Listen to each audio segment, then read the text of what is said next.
yung boto, yung totoong boto ng taong bayan.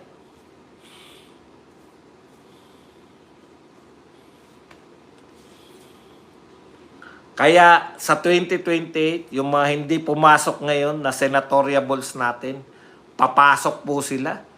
Pucha, biglang tinuna, wala na mga komedyante sa Senado ngayon. Biglang tinuna po yung Senado. Pag may tumayong senador, debating ala Marcoleta na.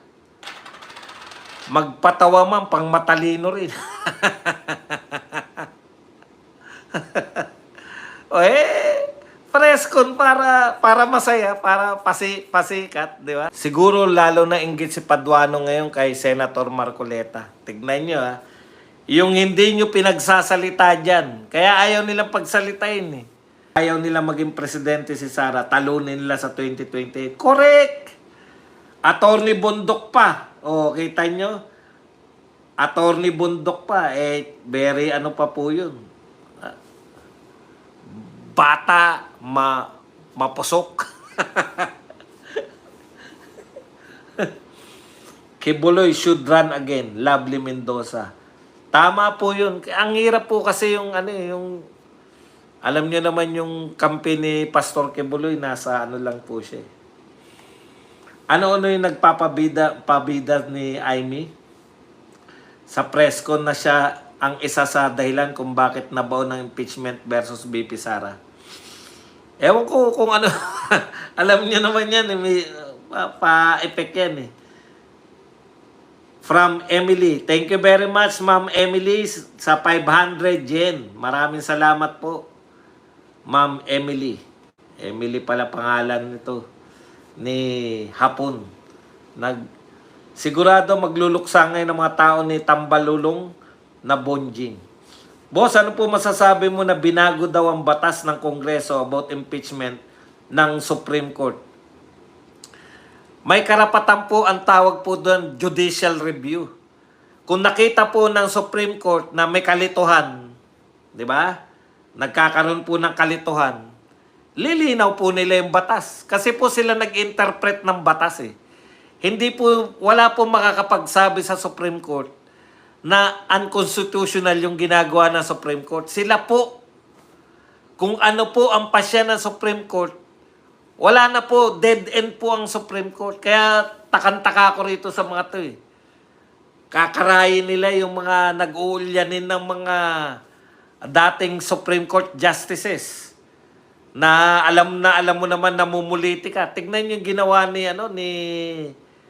Chis Escudero, yung mismong words, yung speech niya, word per word, yun na po yung halos speech daw ni laman ng pagpapasya na ang nagsulat ay si Carpio Morales. O, kita niyo po yun.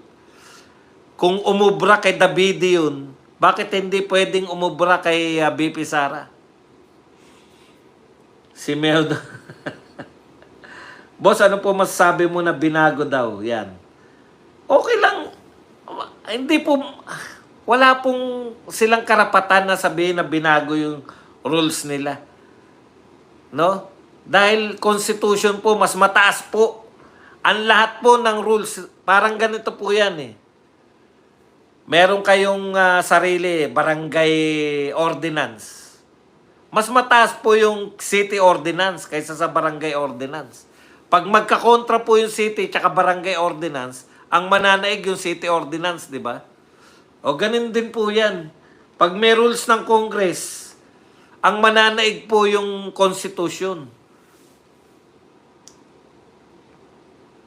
Noiram Unairam, thank you very much. Rules lang ng Congress yan. Dapat naaayon sa batas. Hindi naman po pwedeng yung rules ninyo kontra sa batas. Lahat po ng pagpapasya ng Supreme Court ay nagiging bahagi po ng batas natin. Supreme King Bongjing. Bongjing. Boss Baz, ipapatent na natin ang salitang taong bayan. Pwede lang nilang gamitin sa statements nila kung sumasalamin sa 3/4 ng populasyon. Mga engot nga yan mga yan eh. Taong bayan ng taong bayan. Si Dilima na Bonjing din ni Tamba. Boss Buzz, 5 lang pala ang attorney sa Senado. Sa tingin mo ba magandang indikasyon ito? Pero sa akin, okay si Senator Go, Bato at Lacson. Anong magandang indikasyon ng ano? Pangit po yan. Mga mambabatas, hanggat maaari, kung lahat sila abogado, okay, okay. O, di ba? Dapat konti lang. Dapat sila bonggo lang. Yung meron pong yung mga kakampi lang natin na hindi abogado, yun lang dapat manalo. Sakim eh. Ganun talaga eh. Sa palagay ko, di na nila marerefile ang article of impeachment. Wala nang budget si Tamba, wala nang pipirma dyan. Paano po sila magre-refile? Ito po ang kondisyon. Una, lalagay nila ebidensya nila. Wala ngang ebidensya yung mga yan eh. Ngayon po tayo, kayo nagtataka, di ba? Pwede ka pala mag-file ng reklamo na wala ebidensya? Opo. Yung mga congressman po, nagpa-file sila pala. Walang ebidensya. Yan po. Tapos umaangal sila. Bakit daw pahihirapan yung pagpa-file? Pucha, pangkaraniwan tao, papailan mo, dapat may ebidensya ka eh. Tapos, Vice President, papailan mo, wala ebidensya. Kalokohan, no? Di ba? Sasabihin daw, di, paano yan? Yung pagiging, yung na-impeach si Erap, mawawalan silbi. Ano naman? Sabi nga ni Ascuña, hindi naman po natanggal si Erap dahil sa impeachment eh. Natanggal siya dahil nag-people power yung tao. Di tanggalin nyo rin si BP Sara sa people power. 15 lang nga nagrarally sa inyo. Si Risa naghanap ng kaso ng SC na unanimous tapos bulakitad daw hatol. Hindi pala totoo kasi yung sinabi na kaso, ang boto pala 6-5. At 10-5, hindi unanimous. Bakit hindi niya alam yung unanimous? Ang unanimous, walang kumontra. Unanimous eh. Johnny. Anong apelyido ni Johnny? Johnny Pusong lang nakalagay eh. Allah.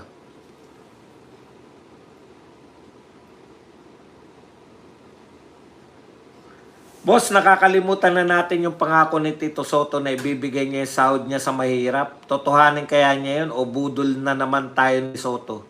Singilin si Soto sa pangako na ibibigay yung sahod niya. Nagbo-volunteer ako, Senator Soto. Sa akin yun na ibigay yan. Ako namang mumudmud. Meron ako anak ngayon na kinakailangan ng pantuition. Boss man, si Manny Pacquiao, national hero and taga Mindanao. Olats pa rin sa Mindanao kasi sumali sa alyansa. Correct.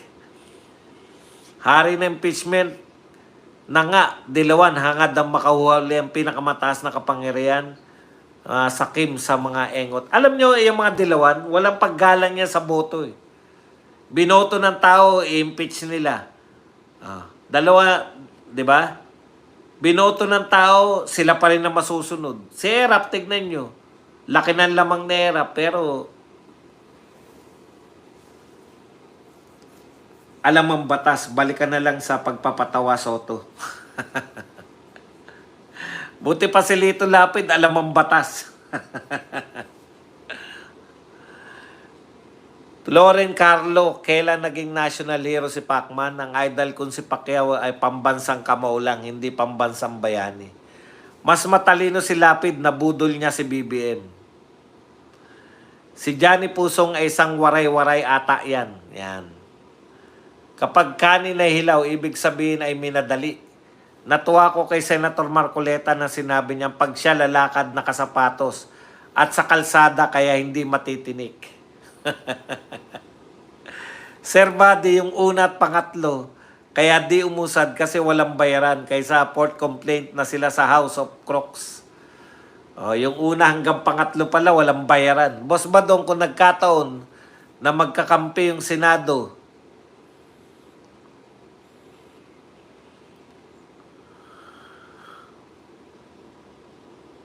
matatanggal nila si BP ng walang evidence. Correct.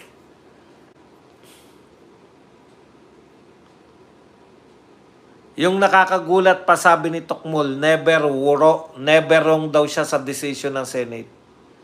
Ang tindi, no? Wala siyang pagkakamali. Sir, nagturo ka ba sa AIM? Hindi po. May open letter kay Tambaloslos na pinagre-resign siya ng congressman. Pinagre-resign siya ang congressman. Hello, Sir Bad, Banateros TV. Yan. Sir Martin at mga dilawan, nakapwesto lang, pababayaan na nila kahit masira ang bayan. Ika nga ni Sun Tzu. Ba? Tindi nito ni Bob Braber Mix. Burn nation to the ground just to reign over the ashes. Naintriga si Pia sa halimbawa ni Marcoleta sa kanyang manliligaw noon. Alam nyo, ako, akala ko niligawan tuloy siya ni Marcoleta. Parang very personal, no? Minandro. Ayan, Leonard Alecha sa galit ni Tabi, tumuwid panga niya. Propaganda lang yata yung tabingi siya. Komedyante versus lawyer, patawa talaga yung talo. Hindi nahiya si Soto, taong bayan nanonood at nakikinig sa live.